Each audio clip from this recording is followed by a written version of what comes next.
Assalamualaikum warahmatullahi wabarakatuh. Salam Merdeka Belajar. Saya Ainur Rohmah, guru dari SD Negeri 7 Karangharjo, Kecamatan Glenmore, Kabupaten Banyuwangi. Bukan hanya tentang adat istiadat, kearifan lokal dapat berupa sumber daya alam dan potensi lingkungan yang ada di sekitar kita.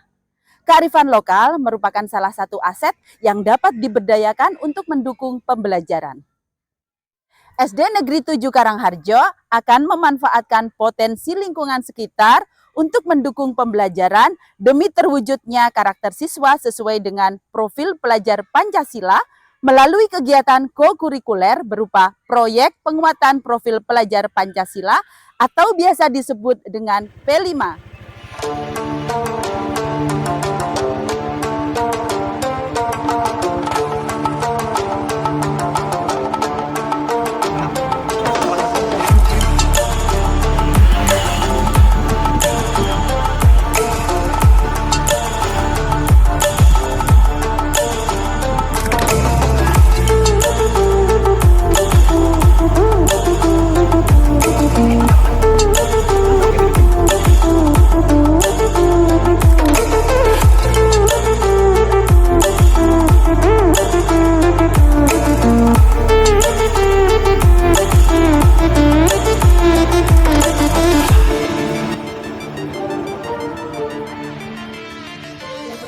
Yaitu membentuk tim fasilitator proyek penguatan profil pelajar Pancasila.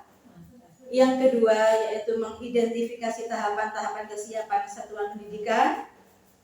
Yang ketiga yaitu menentukan dimensi dan tema proyek penguatan profil pelajar Pancasila. Nah, kita juga membentuk tim koordinator kita, di mana di sini koordinatornya adalah Bu Ainur Rohmah. Assalamualaikum warahmatullahi wabarakatuh. Terima kasih kepada Bu Aris sebagai Kepala Sekolah telah memberikan waktu kepada saya dan menunjuk saya sebagai koordinator fasilitator dalam proyek penguatan profil pelajar Pancasila. Jadi dalam proyek P5 ini kita harus melakukan beberapa persiapan dan tahapan. Jadi yang pertama itu tahap perencanaan, kemudian tahap pelaksanaan, dan yang terakhir tahap evaluasi dan refleksi. Dalam tahapan perencanaan ini kita tentukan dulu seberapa siap lembaga atau satuan pendidikan kita dalam melaksanakan proyek ini. Kemudian kita sekarang akan berembuk. Kita akan menentukan tema apa yang sekiranya itu sesuai dengan visi misi kita. Kita lihat potensi atau aset apa yang paling besar yang ada di lingkungan kita yang bisa kita jadikan untuk mendukung pembentukan karakter untuk pencapaian visi misi tersebut. Ya, Kalau menurut saya itu yang ada di sekitar sekolah kita itu ya kalau nggak karet ya tebu. Kita tinggal pilih yang mana. dari Bu Mariam tadi ada usulan untuk mengusung karet dan tebu karena itu memang sesuai dengan letak geografis. Betul sekali. Saya lebih condong untuk ke karet, Bu Ainur, karena dari letaknya kita lebih dekat dengan pohon karet. Untuk penelitiannya kita bisa lebih lebih maksimal. Kemudian kegiatannya coba monggo di Paling tidak anak-anak itu diajak ke kebun karet untuk meneliti pohon karet, seberapa besarnya pohon karet itu yang bisa diolah atau bagaimana kan gitu. Dan gini, kita anak-anak tidak hanya di pohon karet, tapi bagaimana anak-anak itu tahu proses dan bagaimana cara pengolahan karet itu di pabrik. Karena kebetulan selain kita itu di tempat kita itu ada dekat dengan pohon karet, kebetulan di tempat kita ini Kedung Lembu yaitu ada pengolahan karet juga. Dan nanti saya usahakan untuk membantu proses perizinan di perkebunan dengan menemui Bapak Manajer di kebun Kedung Lembu ini. Karena kita membutuhkan izin untuk melihat pengolahan karet di pabrik dan pengambilan foto serta dokumentasinya. Baik, Bapak Ibu, untuk bahasan selanjutnya yaitu tentang modul proyek. Oke. Jadi untuk modul proyek ini ya, jadi karena dalam 1 tahun itu ada 2 proyek, ya, jadi kita hanya perlu membuat 2 modul dalam 1 tahun ajaran. Kemudian apa saja yang perlu kita siapkan dalam pembuatan modul ya? Jadi yang pertama itu ada empat komponen ya Bapak Ibu. Jadi yang pertama itu profil modul, kemudian ada tujuan, aktivitas dan asesmen. Ibu tanya, oke, setelah dari asesmen yang sampai jelaskan tadi, produk apa yang akan dihasilkan dari proyek P5 ini kira-kira? Nah, oke, produk yang kita akan hasilkan ini kita perlu berembuk ya Bapak Ibu. Untuk kegiatan sama produknya, monggo silahkan kita urun rembuk, kita keluarkan ide-ide kita. Monggo silakan siapa yang punya ide. Sisa-sisa dari karet yang dideres itu biasanya sudah mengering, itu nanti diambil, itu nanti dibuat bola. Nah, jadi diambilnya itu, dibikinnya itu untuk main anak-anak. Baik, Bapak Ibu, terima kasih. Hari ini kita sudah melakukan rapat perencanaan untuk program B5. Kita sudah menentukan tema, kemudian kita sudah merencanakan modul dan hasil karya. Jadi untuk kedepannya kita terus akan berkoordinasi dan melakukan perbaikan-perbaikan selama perjalanan pelaksanaan proyek P5 ini. Terima kasih atas kesempatannya. Kami akhiri. Wassalamualaikum warahmatullahi wabarakatuh. Assalamualaikum warahmatullahi wabarakatuh. Waalaikumsalam warahmatullahi wabarakatuh. Masih semangat anak-anak? Baik, hari ini kita akan belajar mengenali tentang potensi lingkungan. Pertama, Bu Guru mau tanya dulu. Kalian pergi ke sekolah naik apa? Sepeda. Naik sepeda. Semuanya naik sepeda? Ya. Gak ada yang jalan kaki? Ada. Oh ada, ya sebagian besar naik sepeda. Oke, kenapa sepeda itu bisa berjalan, bisa berpindah tempat dari rumah kalian sampai ke sekolah? Ya, David? Karena ada rodanya. Ada lagi jawaban lain? Ya, Widya? Ada mesinnya. Oke, tahukah kalian bagaimana cara pembuatan ban? Belum tahu? Belum. Tahukah kalian dari mana ban itu berasal? Mau tahu? Penemuan paling berguna adalah roda. Iya, roda yang ada di berbagai kendaraan yang sering kita gunakan. Gimana awal mulanya roda ditemukan?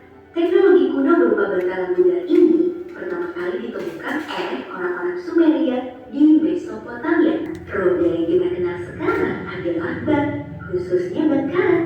Proses pembuatannya juga jauh lebih kompleks dari roda buatan orang Sumeria.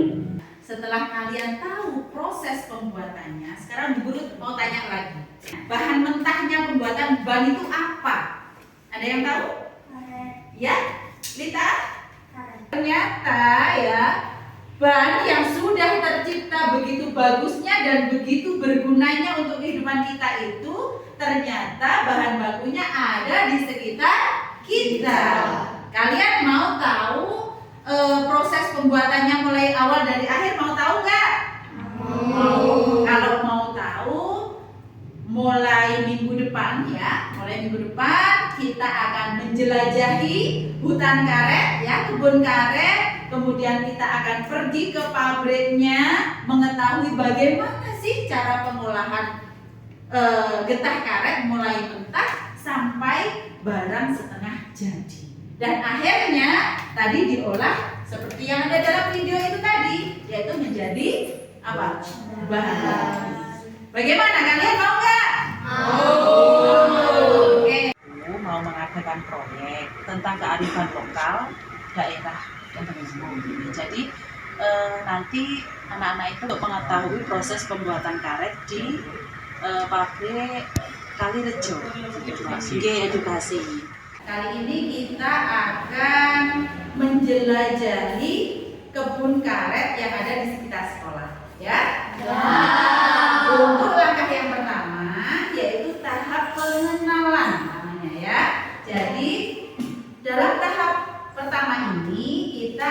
akan pergi ke kebun karet, kemudian mengenali pohon karet secara langsung dari dekat. Kita langsung berkemas, kita siap-siap. Yuk, jangan lupa dengan peralatan-peralatannya. Yuk, silakan.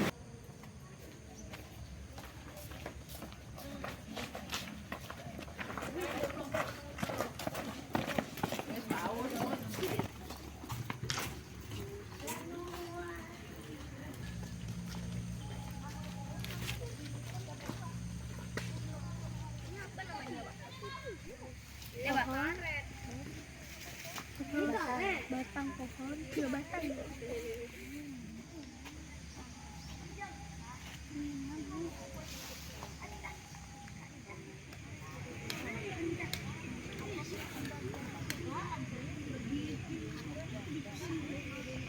Assalamualaikum warahmatullahi wabarakatuh. Waalaikumsalam warahmatullahi wabarakatuh. Teman-teman, kami akan menyampaikan hasil kerja kelompok kami tentang mengenali pohon karet. Tetapi kami sudah melihat pohon karet secara langsung dan kami menemukan informasi penting mengenai pohon karet. Yang pertama, bagaimana bentuk pohon karet? Lurus, tinggi, dan bercabang. Ya. Kedua, apa saja bagian-bagian pohon karet? Getah, batang pohon, daun, dan akar. Apa fungsi dari bagian pohon karet? Akar menyerap air dan unsur hara dari dalam tanah. Batang pohon salah satu tempat produksi menghasilkan getah. Ya. Apa teknik yang kalian butuhkan? Bagian batang yang tumbuh secara lurus ke atas dan bisa mengeluarkan getah dari dalam pohon. Oke.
Sekarang kita sudah sampai di pabrik PTPN 12 pengolahan karet ya.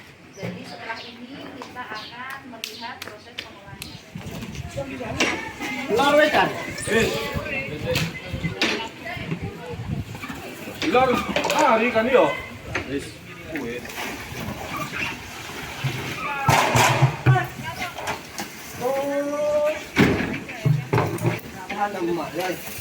Ya, pemikir kok gitu. Mana ada kan kok. Hari Mas. Jangan.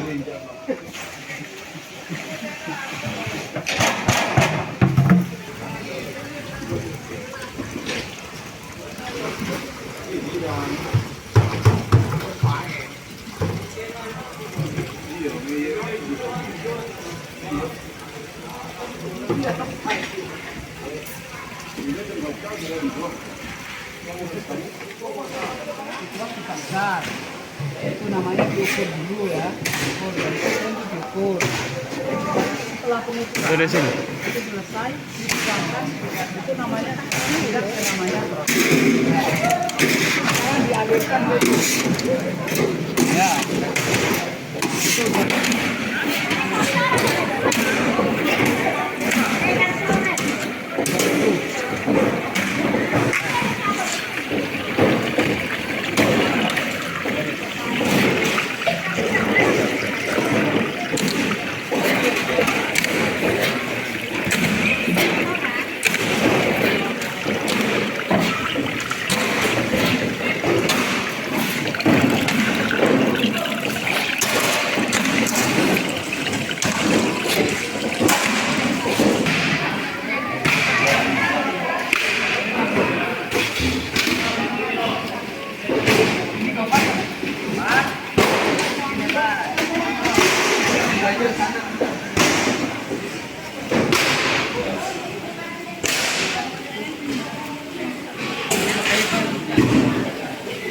Tahu latek ini kemudian dimasukkan ke apa namanya kelempengan gilingan gilingan untuk meras airnya itu. Oh, itu awal. Kemudian yang selanjutnya masuk ke pemeras. Digiling lagi ya, Pak. Ini airnya kan harus jalan terus supaya hidup. Ini nanti untuk jadi lembaran keringkan di setelah digiling.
Ayo, ayo.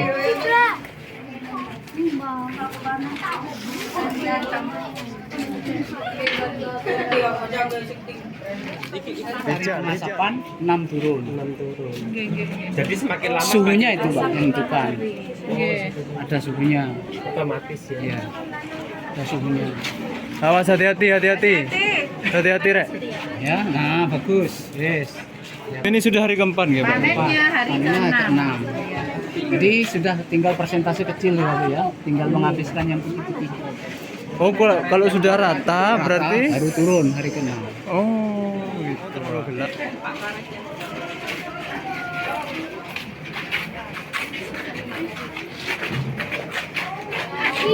Ini hari keberapa ya, Pak? Hari ini. Nah,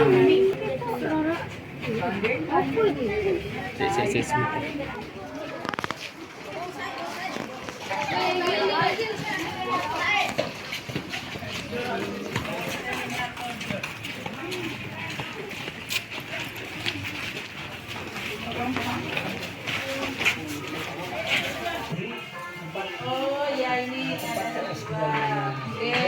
RS3, kemudian yang terakhir cutting. Cutting. Potongan. Oh iya. Sisa gitu nggih. Nanti penyebarannya sendiri-sendiri. Untuk satu sendiri, untuk dua sampai ke cuttingnya itu sendiri. Iya. Yang paling bagus RSS 1. sortir. Nah, setelah disortir ditimbang. Disortir. Nah, di timbangan itu akan membentuk dua produk. Oh, terus Ada ditimbang. produk small, ada produk big.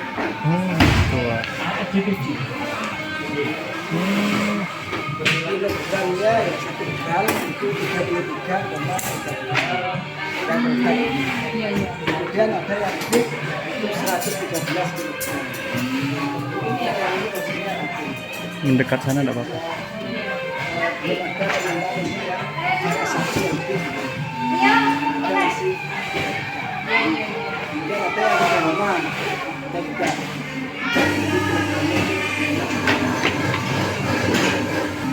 Ini setelah Tapi ini bungkusnya saja. Yang isinya kayak gitu kan? Oh, tapi ditutup. itu supaya tidak masuk tahu kemudian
Adik-adik tahu ya? Itu loh, ayo. Ini kok gini gitu kan ya?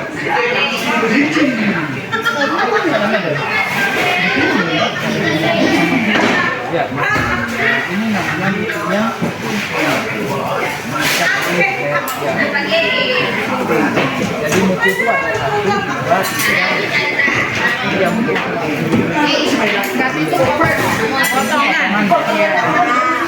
Ini kita bentuk stafelnya kayak gini, ini namanya stafel ya kan. Ya, Perkenalkan, kami dari kelompok 1. Di sini kami akan mempresentasikan hasil kegiatan kami berkunjung ke pabrik pengolahan karet. Sebelum kita membahas tentang pengelolaannya, kita harus mengetahui bahwa ada 2 macam lateks, yaitu lateks labir dan lateks stabil. Setelah digiling, lalu dimasukkan ke ruang oven selama 6 hari. Setelah itu akan dipres, di-packing, lalu diekspor. Sekian presentasi dari kami. Wassalamualaikum warahmatullahi wabarakatuh. Waalaikumsalam. Oke, anak-anak ada yang mau ditanyakan? Ya, Bu. Ya, Hasil pengelolaan itu dibuat untuk apa? silakan dijawab kelompok 1. Hasil pengelolaan karet itu akan dibuat bahan dasar ban atau sandal dan lain-lainnya. Oke, itu tadi pembacaan atau presentasi dari kelompok 1. Hasilnya sudah sangat bagus, lengkap ya. Kita kasih applause buat kelompok 1.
Karet. Ica yang mana? Ica dari ini apanya ini? Cangkangnya? Ini kayak semut. Ya. Bagus ya. Hebat semuanya. Ini biji karet sama cangkang. Bukan.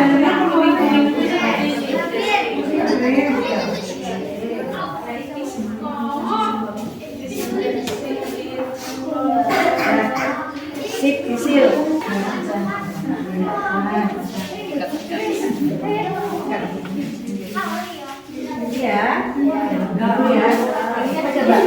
Coba ini cara mainnya. Oh iya sih. Ya, boleh melihat-lihat ya, boleh melihat-lihat. Nggak perlu juga ya. Salam. Ayo silakan melihat kamera ya.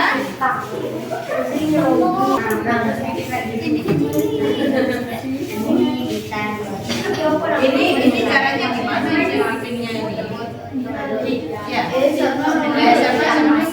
caranya gimana bikinnya? Assalamualaikum warahmatullahi wabarakatuh. Saya Rita Novianti. Saya merasa senang dengan adanya proyek P5 dengan menjelajahi kebun karet dan melihat proses pengolahan karet. Karena itu pengalaman baru buat saya. Saya jadi lebih tahu akan kekayaan alam yang ada di lingkungan saya. Terima kasih. Wassalamualaikum warahmatullahi wabarakatuh. Assalamualaikum warahmatullahi wabarakatuh. Saya Iqbal Dwi. Saya merasa senang dengan kegiatan proyek P5. Meskipun saya tinggal di sekitar kebun karet, saya pertama ingin melihat langsung proses pengolahan karet. Saya ingin proyek lainnya lagi. Pasti akan lebih seru lagi.